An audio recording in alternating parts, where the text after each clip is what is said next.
We're so excited that you're here. I am privileged that you would come and worship with us this morning. We are here to see God do something brand new in 2017. How many people are believing and expecting that this will be the best year of your life? Like you're expecting it, okay?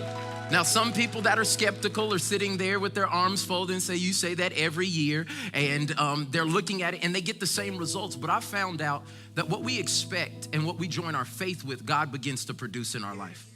And so today, for the next few minutes, we're gonna encourage your faith.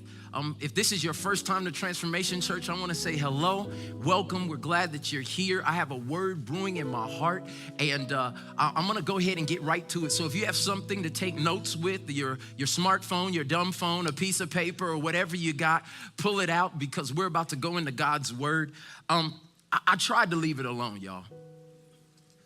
I told y'all last week I was gonna do one sermon, and I went to my study the next couple days, and it just wouldn't get off of me. I don't know if you were here last week. Many of you watched online, and I'm encouraging you, if you didn't see last week's sermon, it is imperative for your life to please go back and watch that sermon because it's gonna help you make right decisions. As we move into 2017, we've already said it, that many people have come into the same exact habits, hobbies, and hangups that they had in 2016, and we only 7 days in. I mean, come on, let's be honest. Did some of the same trials that you've been facing in past seasons, did they try to hit you this week? Come on, hands, we're a hot church, come on. He called, she texted, went to the job, this is my year, and they said, you're getting a demotion. You said, this ain't my year. Things started to happen, but I'm finding more out as I live that it's not what happens to you in life, it's how you handle what happens to you. And we have the great handler, the God of the universe, that is on our side if we allow him to participate in what's happening. And so I believe this is gonna be a phenomenal day, but I want you to open your hearts and open your minds and get ready for this. You know, God, when he starts revealing something to me or giving me revealed truth, it's called revelation in church, all it means is something's there, but I can't see it, and then God reveals it, okay? When he does that, he starts revealing it to me in all kinds of areas. This week, talking about Xing things out of our life, X it. All of us have some its that need to be X'd as we go into 2017. Whether it be your attitude, whether it be the way that you think about things, whether it be your work habits, whether it be your procrastination. How many people can think of 3 things they need to X? How many, like some its they need to X? I want everybody, just in a sign of faith, start to yell out some stuff you need to X out of your life. Come on. If they sit next to you, just do sign language. Okay? Okay? Some of us, I heard people saying I need to X out poor stewardship, just spending money whenever. Some people need to X out some friends that aren't beneficial.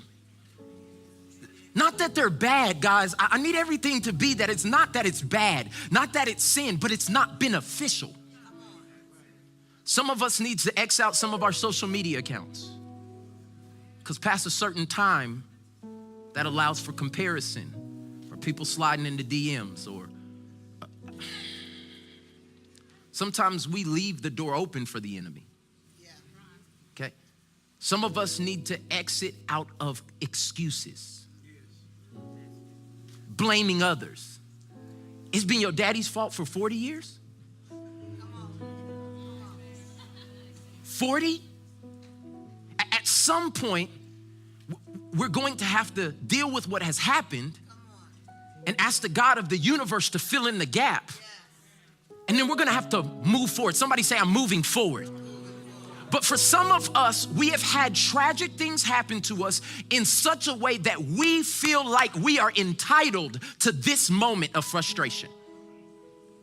And what it does is it keeps us in a season that God meant for to be only a short time, and we end up living there, having children there, and dying there. Ask the children of Israel. That's where this whole story comes from. And as God's been speaking to me all week, you know, I'm Xing stuff and I'm thinking about it, and then God just keeps showing me stuff. I've been seeing the little emoji of that woman who's holding up the X. I've been seeing her everywhere. I mean, literally, I'm just scrolling or looking at a text message and I see somebody and God's reminding me, exit. And then I looked at, the little emoji faces some more. I was like, I'm gonna find something else. And I noticed an emoji I'd never seen before. I probably seen it before, but his mouth is open and then there's 2 X's in his eyes. And see, when revelation starts coming, God will speak through anything, even emojis. He said, Michael, there's some things you need to stop watching. Now, he may not talk to you like that, but he was talking to me like that. There's some things in this season that are gonna be #1 hits that you can't watch, Empire. Oh, did I come to your house?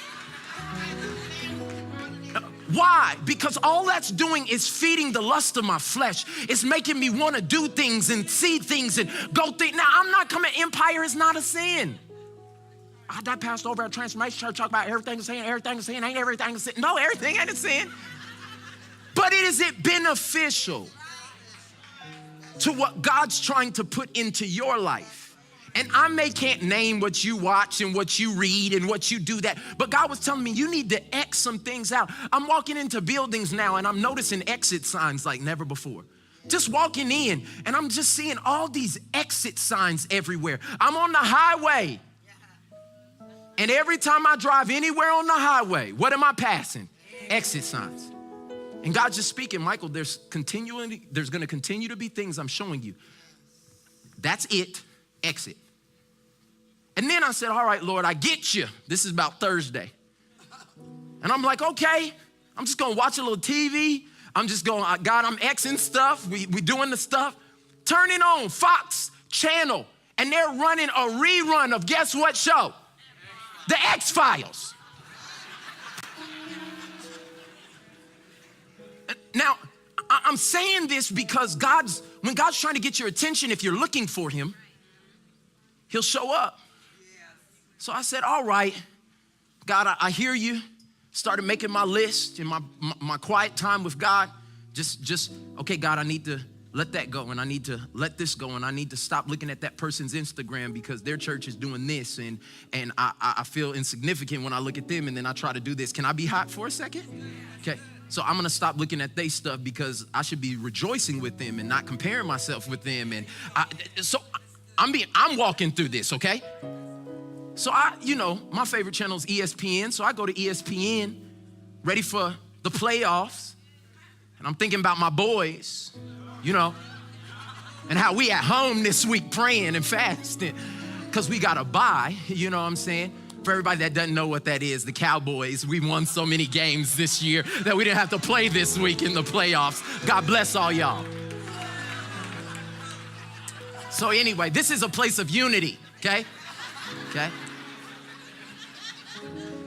So I was watching some highlights and some stuff, and then Des Bryant comes up, and he does his touchdown dance. They show a highlight, and his highlight dance is always throwing up an X. And I said, God, leave me alone. Leave me alone. But God said, I have a promise for you that is so great that you cannot contain it holding the things you're carrying right now. You have to let go of what's in your hands so that you can be able to obtain what's in my hand. So as I begin to grapple with this, some of y'all about to get a revelation today. God said, Michael, I think my people understand that there's some things, some lust, some control issues, some fear that they made it through 2016 with that they're gonna have to drop off right here, but they need an exit strategy. So today the message is called exit strategy. I don't know if when you were in school they made you do fire drills and tornado drills. And one day I got tired of sitting on the floor. My knees was hurting. And I don't know at your school, but they had us put our head against the lockers and cover it and all this other stuff. And so I popped up because I knew it was a drill. And I just asked the teacher, why are we doing this? She said, Michael Alexander Todd, if you don't get down. I had a problem talking, It works in my favor now. But afterwards, she said, Michael, the reason we do this is because we have to have a strategy for when we get, and if we ever get in this season. If we ever get to the place where we actually need this, we practice it, we think about it beforehand so that when we get here, it'll be second nature. Trying to corral 500 kids in crisis is not an easy thing to do, but if you've already practiced the strategy, if you already understand the strategy for what this season entails, you'll be able to handle it better. And so God said to me, Michael, I want you to give my people an exit strategy. When you're in the season where you have not entered into the promise that God has promised you in 2017, the job hasn't changed yet, you haven't found your husband yet, your kids ain't acting right yet, but you know you done dropped this stuff off. And I'm walking towards the promise. God's given me 6 things to give to you today that I believe are gonna help you. And we're just gonna go through this exit strategy, okay? This all starts in Exodus 13. Verse 17, and I wanna read it so you have context, and then I'm gonna paraphrase the rest of everything else. It says, when Pharaoh finally let the people go, you can even say when 2016 finally let the people go, God did not lead them along the main road that runs through the Philistine territory, even though that was the shortest route to the promised land. Isn't it amazing how God doesn't usually take us the short route? But there's a reason. He tells us right here. He said, God said, if the people are faced with a battle that they're not prepared to handle, they might change their minds and return to their bondage. See, the reason God's taking you through that job to becoming the boss, the reason why he's taking you through those people to get your attitude right, he said, because if I take you the short route, there's gonna be a fight. But if you're not prepared to fight, you'll turn all the way. You won't even say, oh, I just failed that time. You'll turn around and say, I guess what I came from was better than what God's trying to take me to. And the sad thing is about this time, every year, people get ready to go the short route. And by the end of the month, they're ready to turn around to their bondage. Go back to the way that they used to talk. Go back to the places they used to hang. Go back to the fear and the attitudes. And God's saying, I'm gonna take you through a wilderness. This is what he says, verse 18. So God led them in a roundabout way. Isn't it funny how God takes us roundabout ways? All of my plans were straightforward. I mean, A plus B gets us to C, and C plus D is gonna get us to E. I mean, my plans are straightforward, and I found that when we try to figure out God still has to change it up because you can't get the glory for that plan. So he takes us in a roundabout way, but why? He says he takes them through the wilderness or an exit opportunity towards the Red Sea. Thus the Israelite army set out like they were ready for battle, but they weren't ready for battle. And he did it because he was trying to get something to them, okay? The wilderness is never for punishment. It's always for purity. These people were slaves. They had a bondage mentality. They couldn't see things the way God wanted them to see it. God took them out of Egypt, out of bondage, out of slavery, out of the relationship, out of that family, out of that place, but that place was still in them. And that looks like a lot of us. God's removed us from the abusive situation, but we're still insecure. He removed us from a poverty. You got more money than your mama and your grandmama combined, but you still are poor in your mentality. Does that make sense? You used to be a hoe in them clubs. Now you in church. But your behavior has not changed. And so what God does is take us through a wilderness opportunity, not to punish us, but to purify us from the things that will not be able to be allowed in the promised land. Your husband cannot find you, baby, when you're still dressing for the attention of every man that you're gonna come in contact with. So God takes you through this season of nobody even checking for you. Ain't nobody's thinking, yeah, your hair is cute. Yeah, your eyebrows is on fleek. Yeah, your body better than it's ever been. But nobody's calling for you, especially nobody that's handsome. And so what you do is you see it wrong and you see it as I'm alone instead of God is taking me. No, you see it as you're lonely instead of God has you alone. Lonely and alone are two totally different things. God tells us he'll never leave us and never forsake us. We're never lonely, but there are times that God separates us so that we can be alone. But alone is only for purification. It's called, the old saints call it sanctification, being set apart.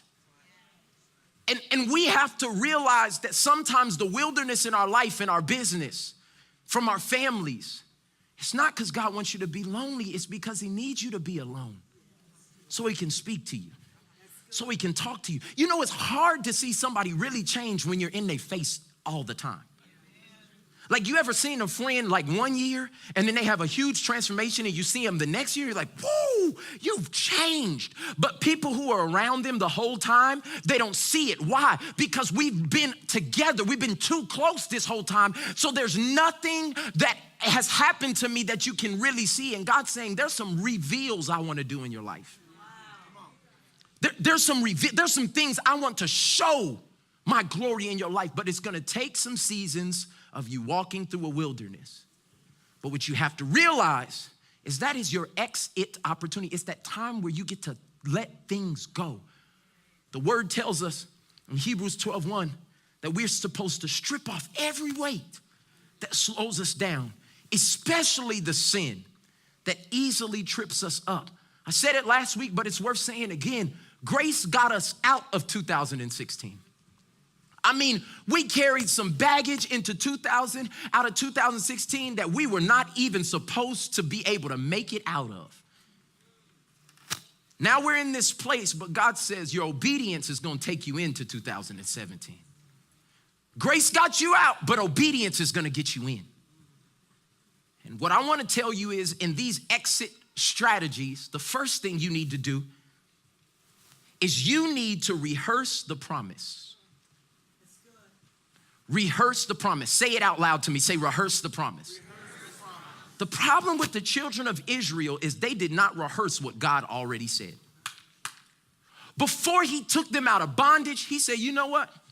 I promised Abraham and Isaac that I was going to give them a land that flowed with milk and honey, that there was going to be provision there, there was going to be wisdom, that they were going to have everything that they need, that their children would flourish, and I'm about to do that through y'all. You know how bad I am? I'm about to take y'all from the worst situation you could ever imagine, and I'm going to do the impossible and deliver you out of it. And now I'm going to bring you to this place where it feels like I'm not there, but I need you to have an exit strategy of rehearsing what I told you. See, the problem with many of us is we have spiritual amnesia. Like, God tells us something, or we feel something, or we're reading the scripture and it's like, that's for me. And by 2 days later, we forgot that it was for you. Our friend confronts us with an issue, or we're met with a challenge, and we forget the promises of God. And what I'm telling you is the first step to making sure in your exit, you have an exit strategy, is rehearsing the promise. What has God said about you? What has he told you? What has he promised you?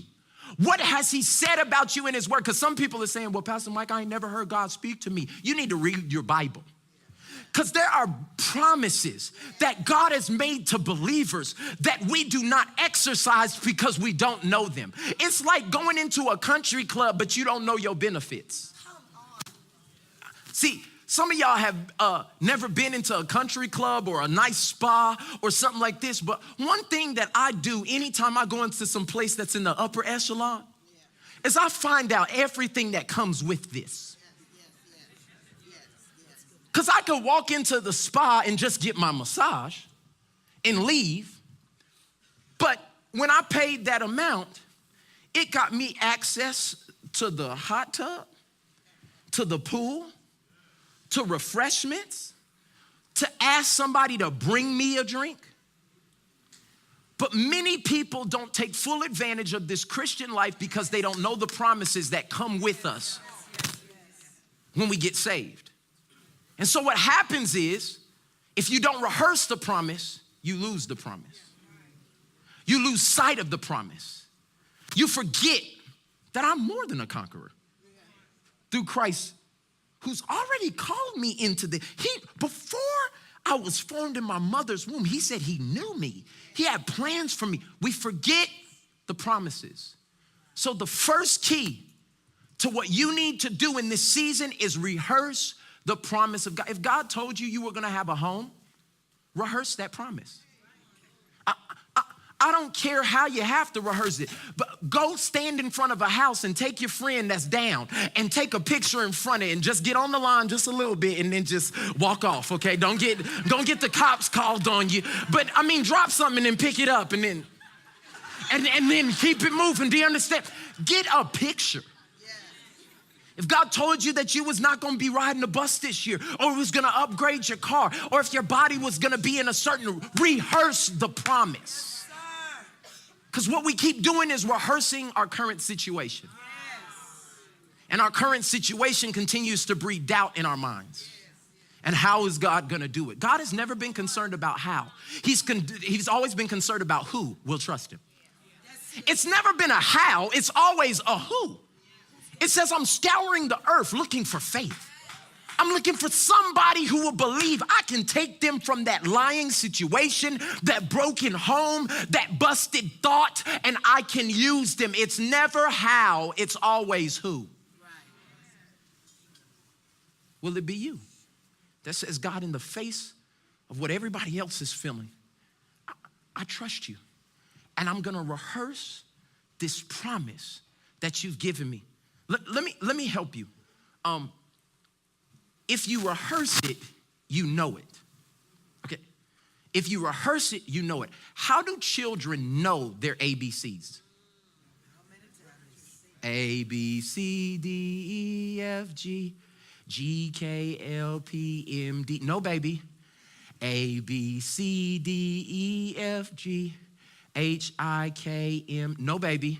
A, B, C, D, E, F, G, H, I, J, K, L, M, N, P, Q, R. No, okay, stop. But what I'm saying to you is there's nobody in this room that we couldn't go through the whole alphabet because at some point in your life you rehearsed it. You rehearsed it so much that now you don't have to think about it. You've rehearsed it so much that you can give it away to somebody else. What is the promise of God he's given? That you've rehearsed so much you don't got to think about it. The situation is bad. My God shall supply all of my needs. I've rehearsed that promise so many times that in the face of adversity, it don't even move me. If somebody comes and tell me that G comes before Z, I don't have to think about it because I've rehearsed it. You can't lie to me about what I know. And the enemy is playing you because you have not rehearsed the promise, so you don't know it. So when somebody comes and says you will die and not live, no, I've rehearsed the promise. I will live and not. But you gotta rehearse the promise. How do you know every word and ad lib to that song? Because you rehearsed it. When they built the repeat button on CD players and iTunes and all that other stuff, how many people got your jam? Like you have a song that is your jam, okay? And even if you can't sing, you know every part of that song. You know the movements, it's only because you rehearsed it. What I'm trying to say is what you rehearse, you know. If you rehearse your past, all you will know. If you rehearse your failure, all you're gonna experience is your failure. If you rehearse the pain, if you rehearse the shame, if you rehearse the things that took away, all you will experience, that's what you'll know. So in this exit opportunity, God's saying, give me all that and rehearse the promise. Somebody shout at me, rehearse the promise. Okay, there's so many scriptures I could give you about that. But one that you know is Romans 10:17. It says, faith comes By hearing the promise. My faith is ignited when I hear the promise of God.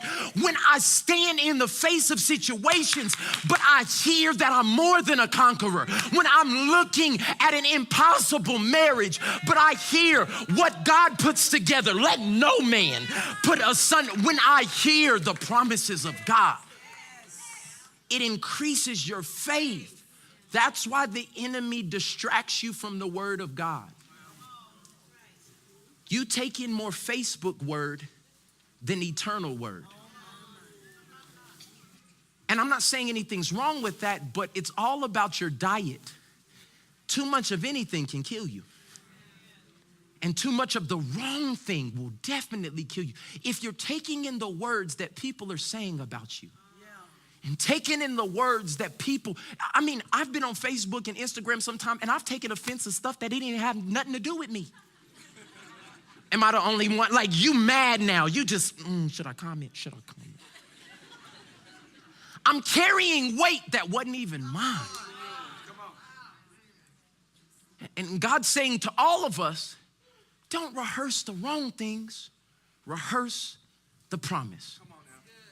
Step number 2 in our exit strategy. Reevaluate the problem. You need to get a right perspective. What are you saying, Pastor Mike? Because the wilderness is a season where God is trying to purify, nothing that is ever purified in this life is purified without friction. It's not usually comfortable when you're in a purifying position. Think about how they purify a diamond. They have to shake it, rub it up against stuff, cut away at it. There's friction there. Think about how you purify, if you're making spaghetti or doing anything with food, you use a strainer. You have to get it up against something that's hard, that has holes in it, that will allow what you want to go through, but keeps the things that you need. These are all processes that take rubbing up against something or getting in an uncomfortable position. What I'm telling you is most of us look at uncomfortable positions or things that are not how we like them. We look at them as problems. But it's not a problem. It's necessary for purpose. If we don't get a different perspective of what we consider problems, we will always fight against what God is trying to use to make us. Let me give you an example. You say, I want to own that company one day. So God has used this job, which you call a problem, to work humility into you. And because you have not changed your perspective to see it that way, it's consistently been a problem and you never learned the lesson. So why are you still at that job? Because you have not learned the lesson yet. And until you change your perspective, God says you'll be right there. I'm trying to help somebody who's wondering why their prayers keep bouncing back. It's because God does not pass you on time served. Y'all know those people in high school who've been in the class so many times that them and the teacher have lunch dates. Y'all know what I'm saying? And they say, baby, this is your 5th time taking this class. You at least know something. Go on and pass. God does not pass you because you've gone through the test 100 times. He says, because if I do, I'm a bad teacher. Because there's a test up ahead that if you don't learn this test, you'll never be able to pass that test. Does everybody understand? So what you have to do is stop seeing what is presumed as a problem. You can't see it as a problem anymore. You have to see it as necessary for making you into the purpose God has called you to. I'll give you a prime example in my life. I did not think I was ever gonna be a pastor, okay?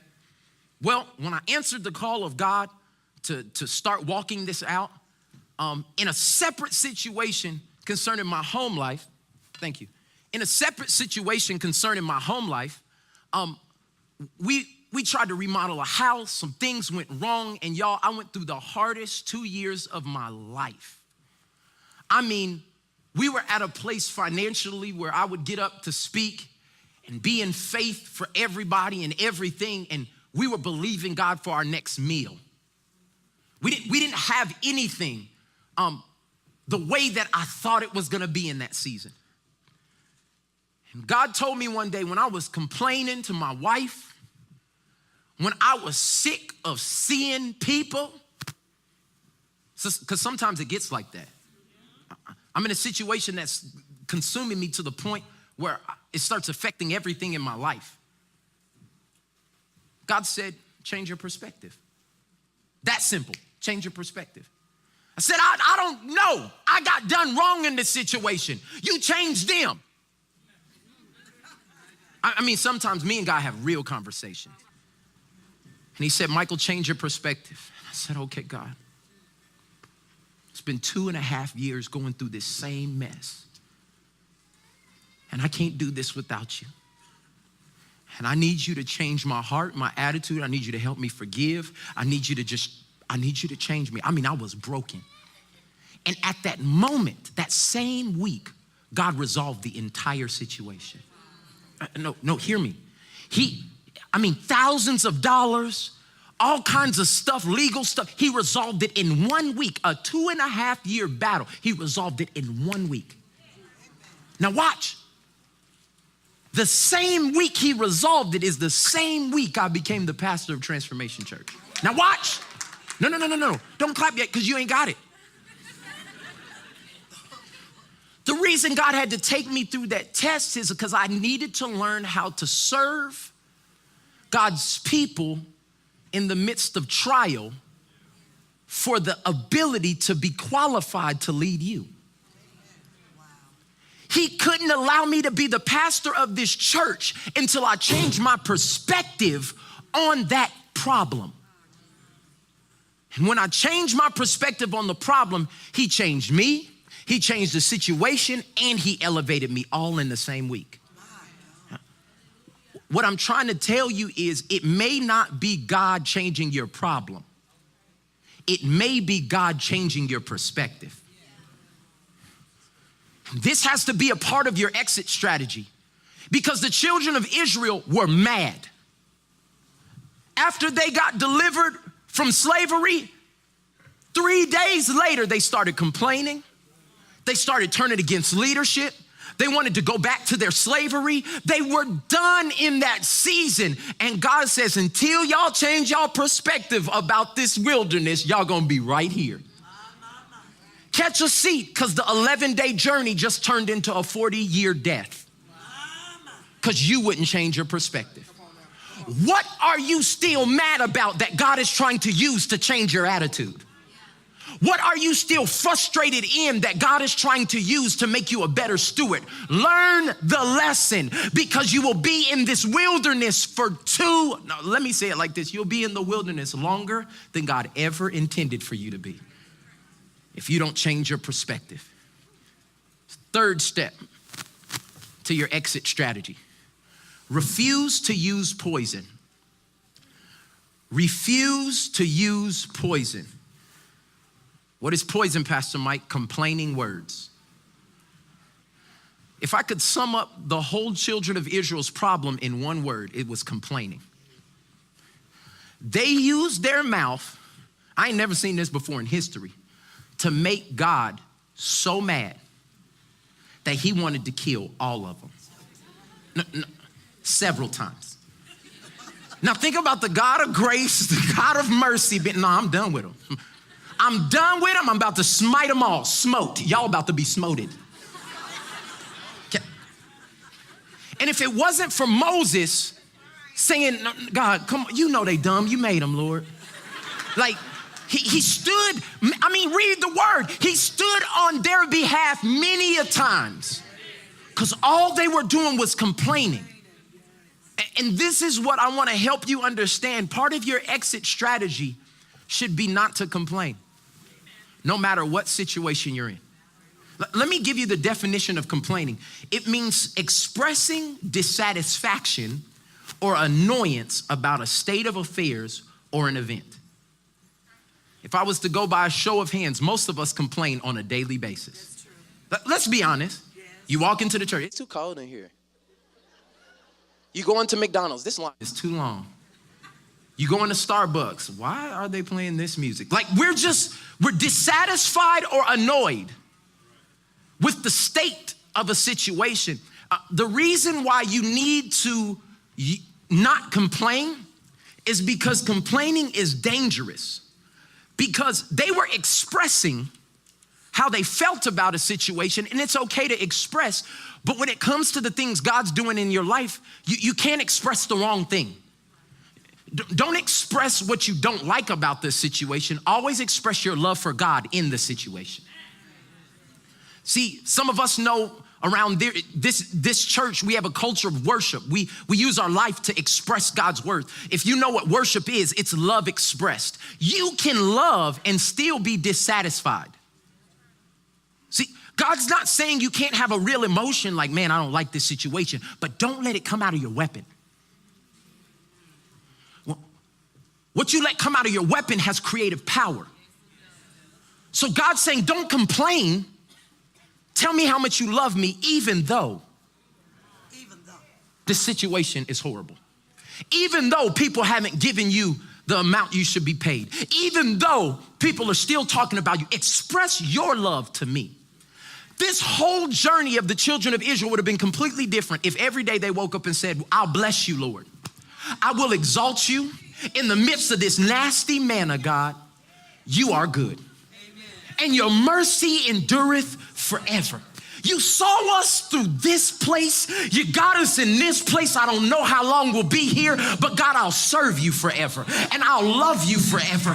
And I'll worship you no matter what I feel. If they would have worshiped in the midst of their frustration, they wouldn't have got stuck in the wilderness. What I'm telling you is complaining is literally the opening act for rebellion.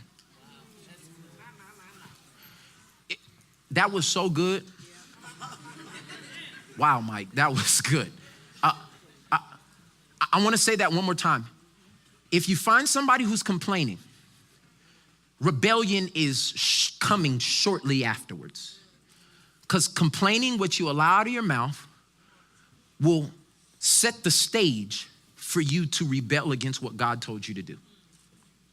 So when you come into a season where God tells you to not date or to save a certain amount of money because he's going to ask for a large gift from you, or he tells you to leave those people alone and you do it, but then you start complaining, what you're doing is inviting that moment for you to not do what God said back into your life. I've seen it so many times, and the children of Israel are a complete example of this, because as they started complaining, that's when they started building golden calves. That's when they started worshiping other gods. It wasn't when he first delivered them, it's when they started complaining. I hate this job. Why my husband ain't doing this? Why? And what happens is we think we're just being real, expressing ourselves. And what ends up happening is we invite rebellion into our lives. And that's how you end up in relationships that are destructive. And that's how you don't, when God said to write the book, you don't because you didn't like the publisher and you started complaining about him and how he does it. And you invite it and the book never comes out. You stay in a wilderness place because you never allowed God to take over your mouth.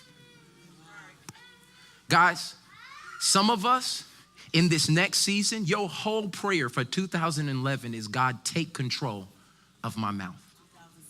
Y'all know what the year it is. Some of y'all have been struggling since 2011. That was God. Thank you, Lord. Thank you. That was a prophetic word for somebody. You know how preachers always make everything deep. That was prophetic. No, I messed up. Okay. But hear what I'm saying is that your whole prayer should be, God, get this mouth. Yes. God put away. The Bible tells us that a bit in a horse's mouth can turn.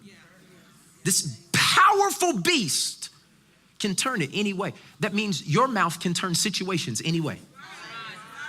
See, that's why I always talk positive about this church and what God's doing in any other church, because you don't realize that when you come in here, yeah, they don't got this yet, and they not doing it like this yet. Listen, all that's doing is creating an opportunity for you not to obey God. Because you done built up this complaining tower, and then God says, serve there for the next 3 years. And you now invited rebellion because you done built up all of this conversation, and then you disobey God. Hear me. Stop telling God what you won't do and what you will do. And listen, hear, and everybody say, obey. And don't complain about it.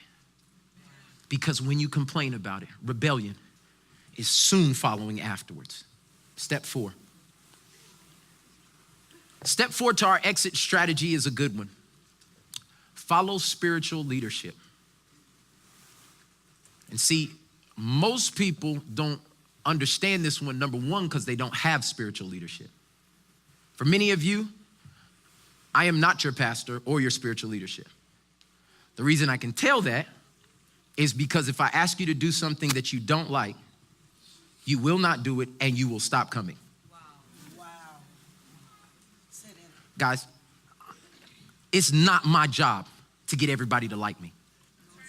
It is my job to lead you in the truth. That's my job. And in this society, it's more about my opinion, like our individual opinions, than obeying the word of God. It is very clear throughout the whole word that we need spiritual leadership. Somebody who can speak on behalf of God into our lives. And most people have schizophrenic signals because we jump from this church to that church to this church to that podcast to this. It's all good to listen to everybody, but who has the sit down and shut up card in your life? God told me to move. He just told me this is my season to uproot. This is my season. Has he confirmed it with anybody else who prays? Well, God told me he the one. He is the one. I already got the ring. He gave me the date, 9999. He done this. He done. Has it been confirmed with anybody who you've submitted your life to? And see, what happens is many of us don't want that because then we have to, this is a cuss word in church, submit. Oh, some of y'all ain't coming back next Sunday. I love y'all. Thank y'all for coming this Sunday. But I'm trying to help you grow. God only does things under submission. He was even submitted to himself, Father, Son, Holy Spirit. He created, they were all equal, but they submitted to each other. They submitted to the will of the Father for everybody's life. Y'all, in 2017, you gotta get planted somewhere and get submitted somewhere. Because if you don't follow spiritual leadership, God was speaking to Moses and the children of Israel were denying him because they didn't follow him. They were led by him, but they didn't follow him. They were led by him, but they did not follow him. He stood before them, but when he said move, they did not move. So we'll say something like, let me give you a practical example. We'll say, hey, we're going into 21 days of prayer and fasting starting tomorrow. And many of you will say, that sounds great. Sounds good. It becomes an option. Not something that you said, our leader has said, God has called this and we're going to follow. We heard him. I may catch the last week of it. I may do my own little modified, but what God's saying is follow your spiritual leadership because I'm speaking to them. And if you don't go to this church, that's okay. Follow whoever your spiritual leadership is. If you're watching online, you should not be watching us online unless you're sick. You should be at your church. At the place God's planted you. Stop trying to tip over and dip over and all this other stuff unless God has told you why. Because your blessing is in where you're planted. And if you do not get submitted, and how do you know you're submitted? When they ask you to do something you don't want to do and you still do it with a good attitude. Submission is never submission until we disagree. Y'all hear how quiet it is in here? Look at y'all, some of y'all just would want to just disappear right now. So when you come and have a meeting with the pastor And he said, we met last week and God is just telling us it's time to get married and it's our season and we just moving. And the pastor says, no, you're gonna go through marital counseling. Ooh, I think God's calling us to another church. Do y'all know how many conversations I have like that? Or people just disappear. We have the word of the Lord for you that got you saved, but now nobody hears God except you. Nobody.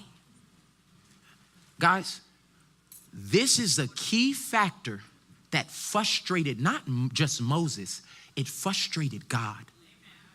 Because they knew if you can't follow a man that you know I put in front of you, or a woman that you know I put in front of you, and you can see every day, there's no way you'll follow me and you've never seen me. I can tell by the way you submit to your boss how you submit to God.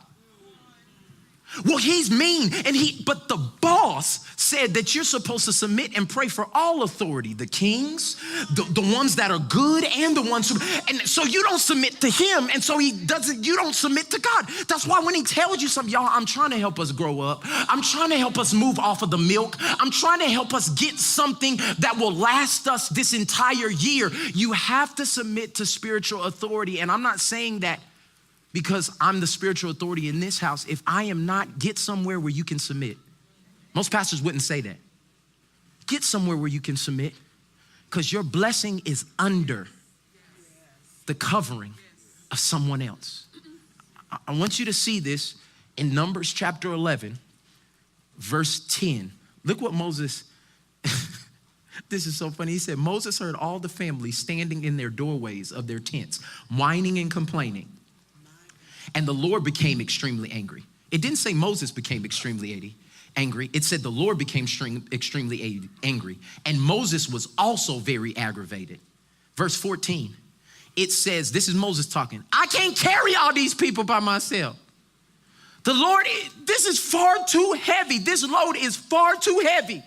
If this is how you intended to treat me, just go ahead. Go ahead, God. Kill me. Do me a favor and spare me this misery. You don't want your leader to ever say, God, take me out, because I can't deal with them. Yeah, can I just say, some of y'all, I'm not y'all, so we're talking to everybody. Some of y'all are hard to work with because you won't listen. You'll come in and you'll do an hour of counseling, and you knew you weren't going to listen when we scheduled the meeting. Your heart was hard when we talked. And I'm not just talking to me, I'm talking about anybody who's spiritually. I'm trying to show you the things that we need, we got to exit. Because this next season in our exit strategy, when God tells me, if I am your spiritual leadership, hey, we're about to stop doing service on Sundays. We're doing service on Saturday. Some of y'all just said, that doesn't work in my plans. I will be going up the street. But some people who said, if that's what God told my leader, then I'm not just going to hear it, I'm going to follow it. Whatever that means, whatever that says. And see, this is the beautiful thing. God blesses you for following wrong leadership. If you follow even when they're wrong, he'll take them out of leadership. See, it's not about if they're right or wrong. It's about if you're submitted or not.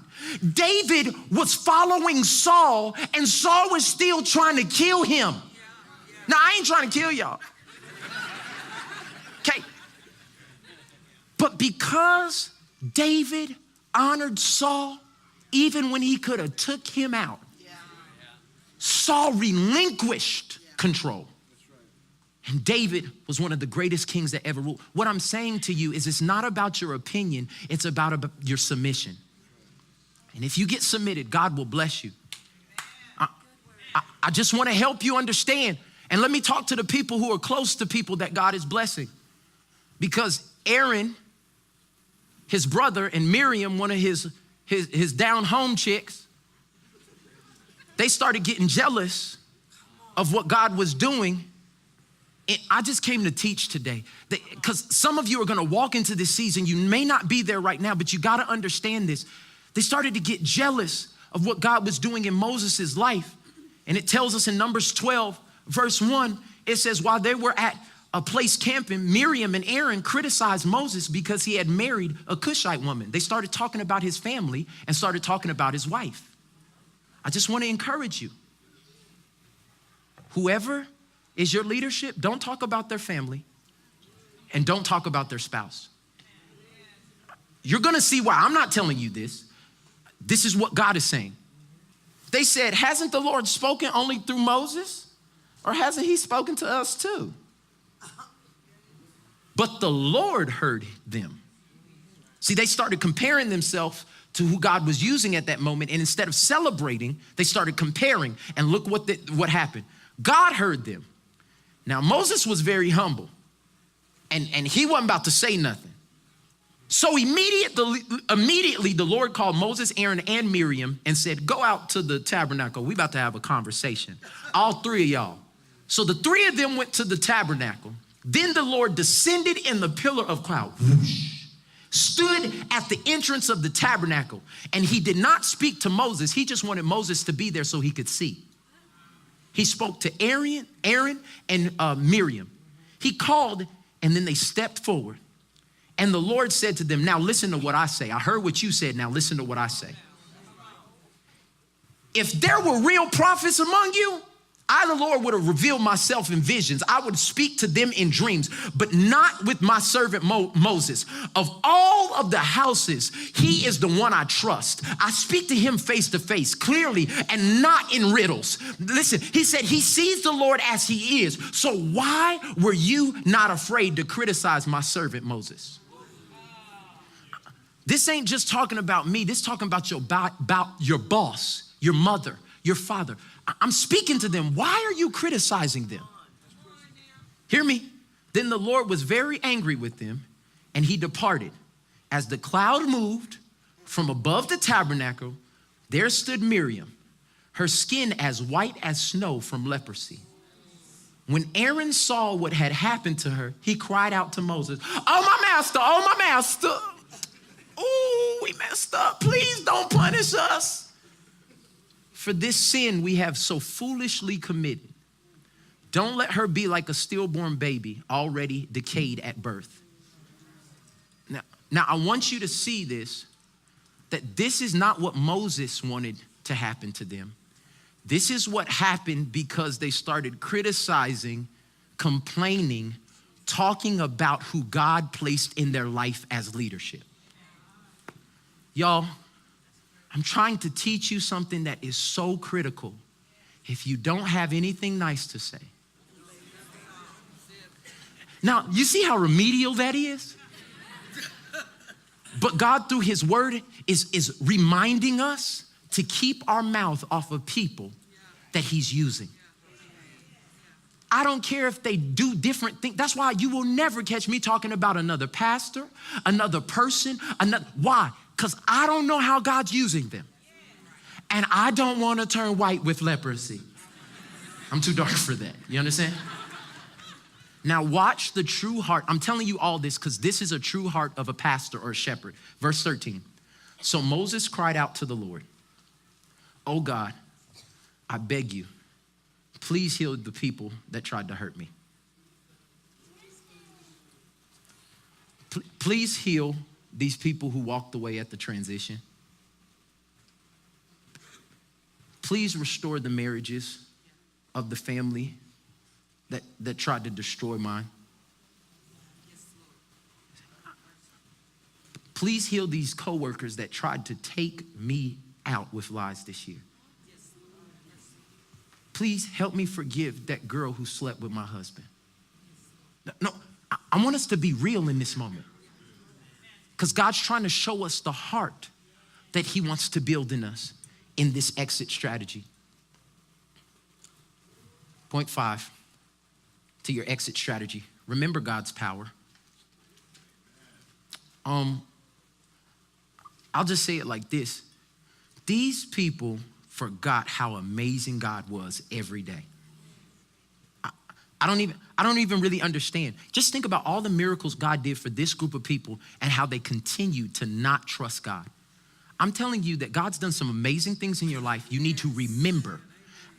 Help yourself remember. When God delivered you, take a picture, put it on your wall, write down words that help you remember. Remember God's power. The children of Israel survived 10 plagues and were not affected. Have y'all ever thought about that? When all the plagues were happening in the land they lived in, none of them got touched. God did a miracle in their life. Then he rescued them out of bondage. He walked them across the Red Sea. This is kind of how you know some of the children of Israel were black, because they didn't swim. So he had to, no, I'm just playing. Why don't y'all know how to swim? He had to walk them, never mind, some of y'all didn't get that. Y'all get that tomorrow.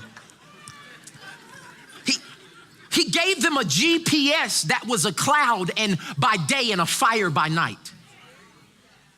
He used wonders he worked miracles in their life. He gave them provision in the wilderness. They fed them manna every day. And even when they complained and begged for meat, in Numbers 11:31, it says he blew his breath and hundreds of thousands of quail came into the camp.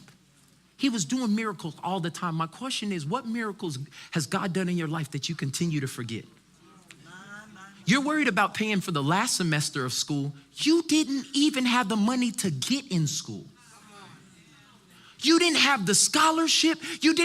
And you're worried about the last semester? You should be thanking God you made it to the last semester. And if he's the God that did it before, he'll do it again. But we have to remember his power. Remember how he saved you. Remember how broken you were. Remember God's power. And the last point in our exit strategy is you have to release the promise. You got to release it. It's not enough to just rehearse it in your own sphere and in your own lane and in your own mind. It's not enough to just obey your spiritual leadership and to do all the other things we've talked about. But there comes a point when God wants to use your life to put his glory on display. And so you're gonna have to release out of your mouth the things that are not seen yet in faith, because you know it's gonna happen. Out of the entire, I believe it's 2 million people that exited out of slavery and bondage and came into this wilderness season, 2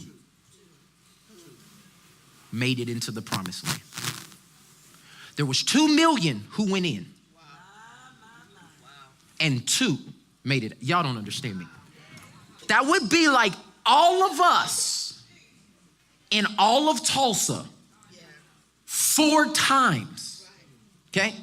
Going out of a season, getting into this place, and everybody except me and Natalie. Y'all, you think I'm gonna be here with you?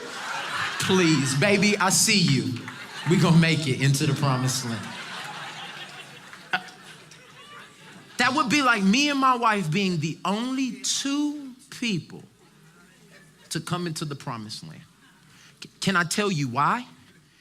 It was because when Moses sent 12 spies into the promised land, only 2 came back releasing the promise. The whole congregation is standing there and it's like, hey, was it really like they said? And it's like, man, there's grapes on top of grapes. I mean, grapes so big, they're bigger than your head, bro. There's grapes there. There's milk, there's honey. There's provision, there's purpose, there's a plan there. But y'all, there's some big guys over there. And they're not just gonna give it to us. They're not gonna, they think that we're small. They didn't talk to none of them. They assumed. They think that we're small and we can't do it. And then Caleb spoke up and he said, no. He's releasing the promise. Numbers 13:30. He said, but Caleb quieted the people and he stood before Moses and says, let's go at once. and take the land. See, you have to realize the promise. God said, I'm giving you this land. I'm giving you the promotion. I'm giving you the new home. I'm giving you the new start. I'm giving it, but for me to give it, you have to take it. I'm not placing it in your hands. I'm asking you to grab it. I'm asking you to take a hold of it. I'm asking you to participate in the miracle. And everybody wanted God to lay it in their lap. And God said, I need you to grab a hold of it. He says, let's go at once. He was ready right then. Let's go take it. He said, and I want you to remember this. We can certainly conquer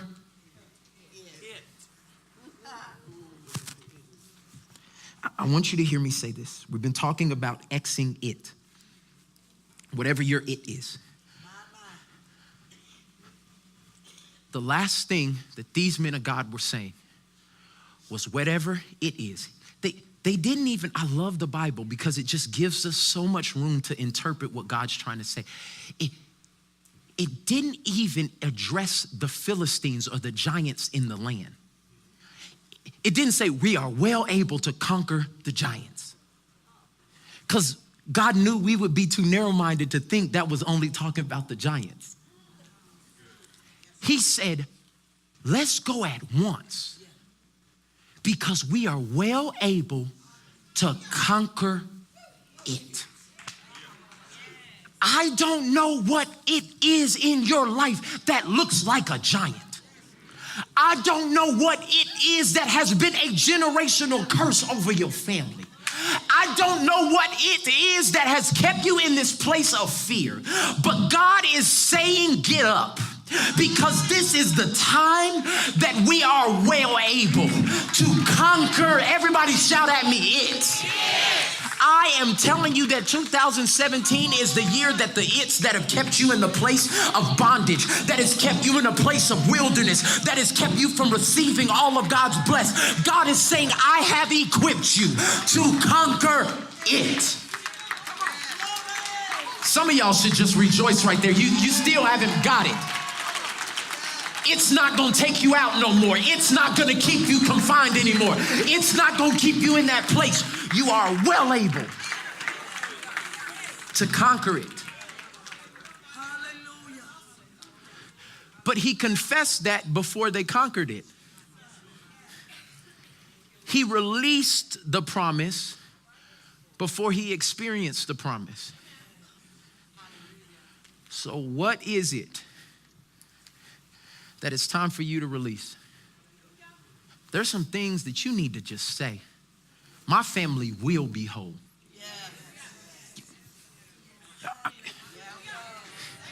You've been complaining so much about what's been happening, and this just happened, and that we learned not to complain about the situation anymore. But we're supposed to release the promise. God said that every one of my brothers would be in ministry, that we would change this world. I am confessing. I don't care what's on Snapchat. I don't care what they said. I don't care what God said, that as for me and my house, my family have declared that over all of us, that we will serve I don't care. We are declaring it, and my God is well able to conquer it. Oh, y'all playing. Some of y'all don't want this, but what I'm telling you is my marriage will be whole, healthy, vibrant, passionate. You got to start releasing the promise. Hallelujah. Out of 2 million people, 2 people released the promise. And those 2 people, 8. Everybody else died here. This is the crazy thing. Everything they dropped off or seemingly dropped off, they died around it. They still, even though they're not carrying it, because they didn't really practice the exit strategy, they still died right next to it. That's why this stuff hadn't been able to leave your life. And God's saying, release what's in your hand, please. Don't try to take this into a place that it can't go. Because if you release what's in your hand, this whole service, there's been one packet sitting over here. And what if God said that this is all I wanted you to carry? Wow, well, this is nicer than all the other bags that I was carrying. Is this Louis? Man, some of these bags only have straps. This one got wheels. Wow. Matter of fact, I'm looking at it and it feels like, if this is all that God would do for me, that would be fine. But see, God does exceedingly, abundantly, above all we can ask or think. So when I trust him and I release what's in my hand, man, I didn't even know that he has something else. This is brand new. This still got the stuff on it. But if I release what's in my hand and I grab what's in God's hand, what? The duffel bag too? What? The backpack too? What? The tote bag for my cologne and stuff too? What? The man purse? What? The wallet? God's plan for our life is bigger than what we see. If you don't shout right there, I don't think you get it. That God's plan for my life is bigger than what I see.